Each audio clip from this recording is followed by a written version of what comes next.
അധ്യായം 38-39 നന്ദിനിയുടെ പിണക്കം.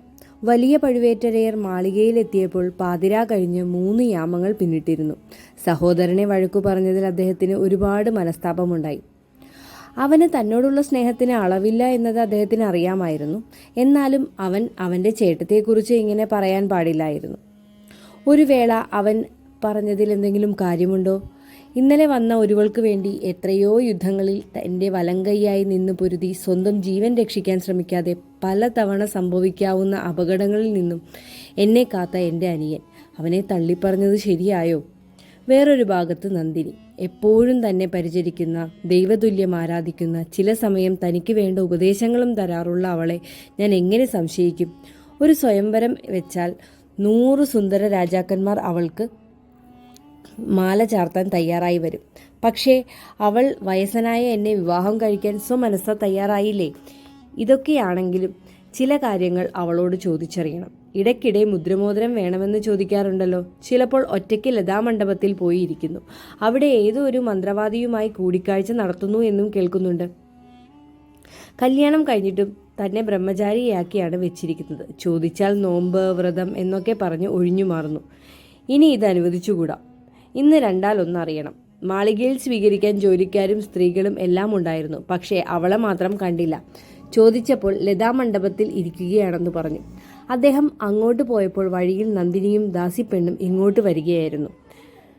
പഴുവേറ്റരയരെ കണ്ടതും ദാസി മാറിപ്പോയി ദൂരെ നിന്നു. നന്ദിനി അദ്ദേഹത്തിന്റെ മുഖത്ത് നോക്കാതെ വേറെ എങ്ങോ നോക്കിക്കൊണ്ട് നിന്നു. അവളുടെ കോപം കണ്ടപ്പോൾ അദ്ദേഹത്തിന്റെ ദേഷ്യം അലിഞ്ഞുപോയി.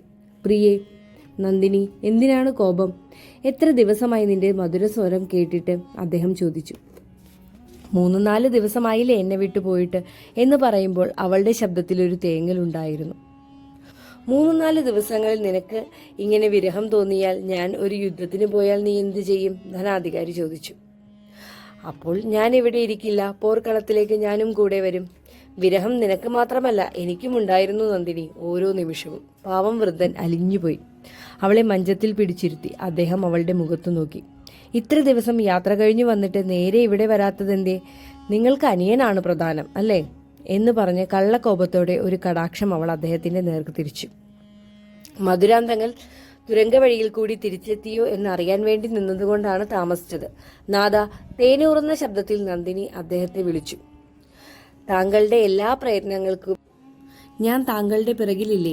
ഞാൻ പോകേണ്ട പല്ലക്കിൽ താങ്കൾ ഒരാണിനെ കൊണ്ട് നടക്കുമ്പോൾ താങ്കൾ പോകുന്ന എല്ലാ സ്ഥലത്തേക്കും ഞാനും കൂടെ വരുന്നു എന്ന അപവാദം ഞാൻ ചുമക്കുന്നില്ലേ? നന്ദിനി, നീ ഈ വഴിയെല്ലാം പറഞ്ഞു തന്നത് നീ തന്നെയല്ലേ? അമ്പലം, പൂജ എന്നൊക്കെ പറഞ്ഞു നടന്നിരുന്ന മധുരാന്തകന്റെ മനസ്സ് കേവലം 2 പ്രാവശ്യം മാത്രം നീ അവനോട് സംസാരിച്ചപ്പോൾ മാറിയില്ലേ? ഇപ്പോൾ അവൻ ഒത്താൽ നാളെ തന്നെ സിംഹാസനത്തിൽ കയറാൻ തയ്യാറാണ്. നീ എന്തു മായാമന്ത്രം പ്രയോഗിച്ചാണ് അവൻ്റെ മനസ്സ് മാറ്റിയത് എന്ന് ആലോചിക്കുമ്പോൾ എനിക്ക് ഇപ്പോഴും അത്ഭുതം തോന്നുന്നു. ഇത്രയും കഴിവുള്ള നിനക്ക് എന്തിനാണ് ഒരു മന്ത്രവാദിയുടെ സഹായം? മന്ത്രവാദിയെ എന്തിനാണ് ഞാൻ കാണുന്നത് എന്നതിൻ്റെ രഹസ്യം ഞാൻ താങ്കളോട് മുന്നേ പറഞ്ഞിട്ടുള്ളതാണ്. താങ്കൾ മറന്നുപോയിട്ടുണ്ടെങ്കിൽ ഒന്നുകൂടി പറയാം. നിങ്ങൾ ആണുങ്ങൾക്ക് ആയുധമേന്തി ശത്രുക്കളോട് പൊരുതാൻ മാത്രമേ അറിയൂ. ഞങ്ങൾ പെണ്ണുങ്ങളോട് ഒരിക്കലും യുദ്ധം ചെയ്യാറില്ല. പാമ്പിനേക്കാൾ വിഷമുള്ള സ്ത്രീകൾ കൂടി ഉണ്ടെന്നുള്ള സത്യം നിങ്ങൾ മനസ്സിലാക്കണം. പഴയാറയിലെ ആ യക്ഷി അത്തരത്തിലൊരുവളാണ്. താങ്കൾ എന്നെ വിവാഹം കഴിച്ചപ്പോൾ അവൾ എന്താണ് പറഞ്ഞതെന്ന് താങ്കൾ കേട്ട് കാണില്ല.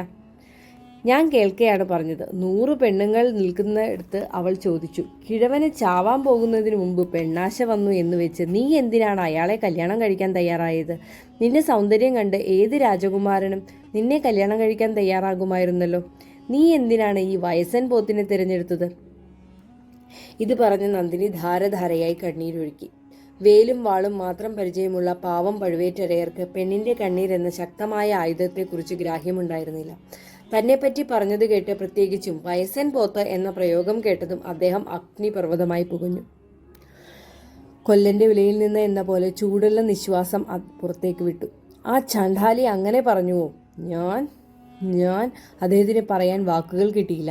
നന്ദിനി അദ്ദേഹത്തെ സമാധാനിപ്പിക്കാൻ ശ്രമിച്ചത് അദ്ദേഹത്തെ കൂടുതൽ രോക്ഷാകുലനാക്കി. നാദ, അവൾ തികഞ്ഞ ഒരു മന്ത്രക്കാരിയാണ്.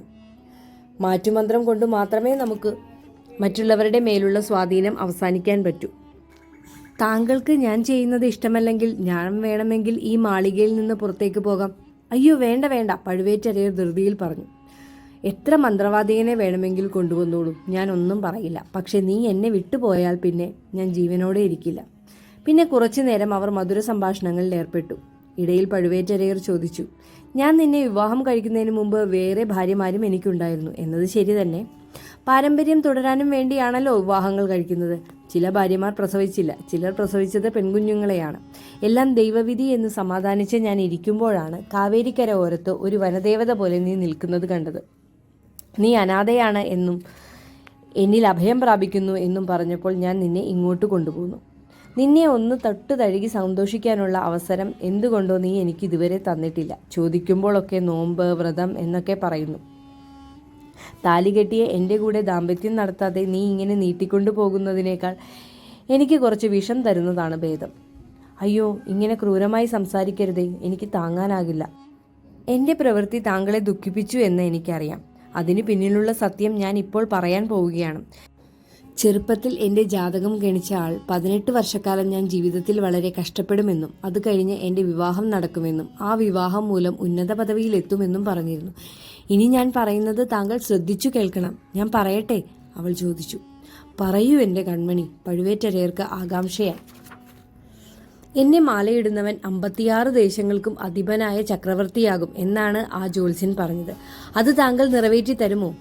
എൻ്റെ ലക്ഷ്യം വീരം തൊട്ടു തീണ്ടിയിട്ടില്ലാത്ത മധുരാന്തകനെ സിംഹാസനത്തിൽ ഇരുത്താനല്ല, മഹാവീരനായ എൻ്റെ ഭർത്താവായ താങ്കളെ ചോളസിംഹാസനത്തിൽ ഇരുത്താനാണ്. പഴുവേറ്റരയരുടെ മുമ്പിൽ നന്ദിനിയും ലതാമണ്ഡപവും ചുറ്റുപാടും എല്ലാം അദ്ദേഹത്തിന് കറങ്ങുന്നതുപോലെ തോന്നി.